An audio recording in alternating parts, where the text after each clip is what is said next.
There's two small forwards we're not going to be talking about in this video because they're both going to be re-signed by their teams, one of which is Otto Porter.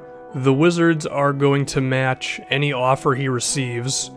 Hopefully John Wall is content with Porter getting paid more than him, because that could happen.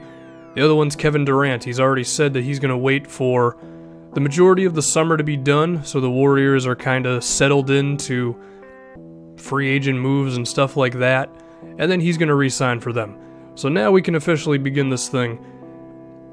You know, one benefit of waiting until like a couple of days before free agency actually begins is you have more news, and we now know that Gordon Hayward is going to be meeting with the Miami Heat, the Boston Celtics, and then finally the Utah Jazz on Monday, I believe.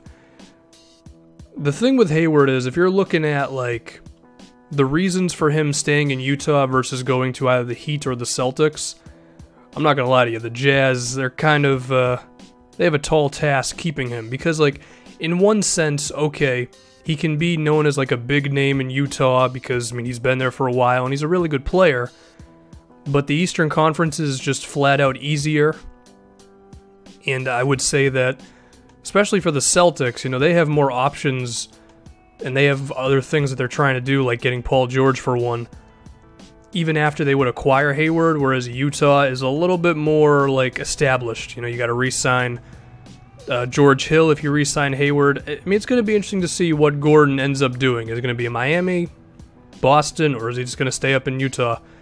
Next, we're going to talk about Danilo Gallinari, who I think is one of the more underrated free agents.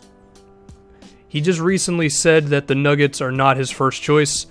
I wouldn't be surprised if the Nuggets just let him go, because one, I don't know if he's on the same career path as Nikola Jokic as well as Jamal Murray. But then again, there's rumors that they want Kevin Love, so maybe I'm just full of crap on that one. I'm getting the gut feeling that Gallo's not going to be on these guys next season. And he's a player who I would really love to see with a coach who just has a really flourishing offensive system, because Gallo can be used in so many different ways. I mean, he's a three-point shooter. He shot very well from three this previous season. Even if I'm too lazy to look at the actual number, I know it was good. So you can use him at times to stretch the floor, but I think he also has enough size to where you can use him like screening for the ball sometimes, either rolling to the rim or in pick and pops. And he can also play the small ball 4 position, and of course, with a guy with his shooting abilities, but also, he's not just like Ryan Anderson. It's not like all he can do is shoot threes. Like, he can actually put the ball on the floor and do some things with that as well, even if his main intention is still to put the ball in the basket and not really make a play for other guys. There's just so many things that Gallinari can do on the offensive side of the floor. It would just be awesome to see him with a head coach like, I mean, this isn't going to happen, but someone like Mike Budenholzer, who just has like a really great offensive system. It would just be so cool to see Gallo moving off ball, setting screens for guys, getting open shots. I don't think he's going to be back on the Denver Nuggets, because every sign I've seen points in that direction, and I really hope he just ends up somewhere that knows how to really use his abilities. And now we're going to talk about who may still be my favorite player in the NBA, Andre Iguodala. The big problem with him for a while has been his three-pointer is going to go in, and he's been able to shoot league average ever since he's gotten to the Warriors. Part of that could just be because he gets so many wide-open threes from them. And then, of course, everything else he does. As a defensive player, sure, maybe he's declined a little bit, but there are not many guys who I'm going to confidently pick over Iguodala to be a defensive player for me. He's a strong playmaker still at around, I think, 3.5 assists a game, even if he wasn't playing a crap ton of minutes for the Warriors and oftentimes was not the primary ball handler. Good rebounder, can run the floor well. He's just a guy that pretty much anybody would be willing to take on. But the thing with him is, you know, Steph Curry, he's going to be back in Golden State. Kevin Durant, same thing. Iguodala, I mean, look, the dude has won 2 championships. He got a Finals MVP. He got screwed over for 6th Man of the Year multiple times, but that's a different conversation.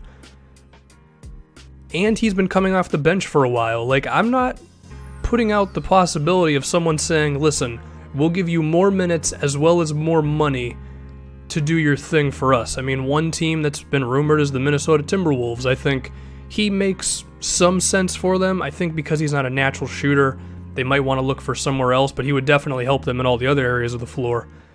I say this because I fear that his three-point shooting will go down if he's not getting super wide-open looks like he was on the Warriors.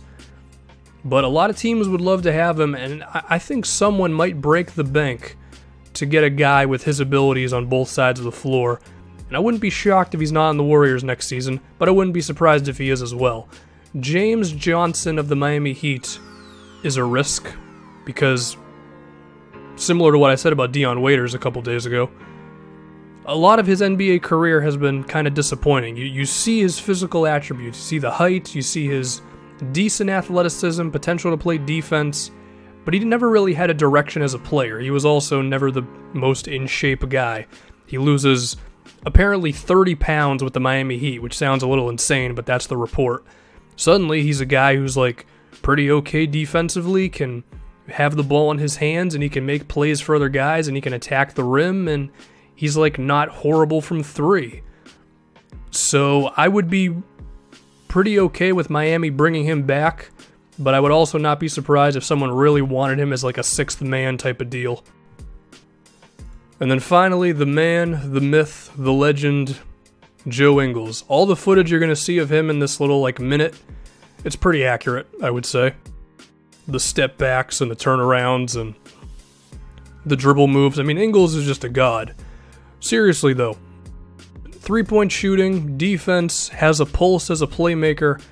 I could see someone taking him on for maybe $12 or $13 million a season. I wouldn't be surprised if Utah matched. It's going to be interesting to see what happens with Gordon Hayward, of course, but pretty much everybody would love to have this guy.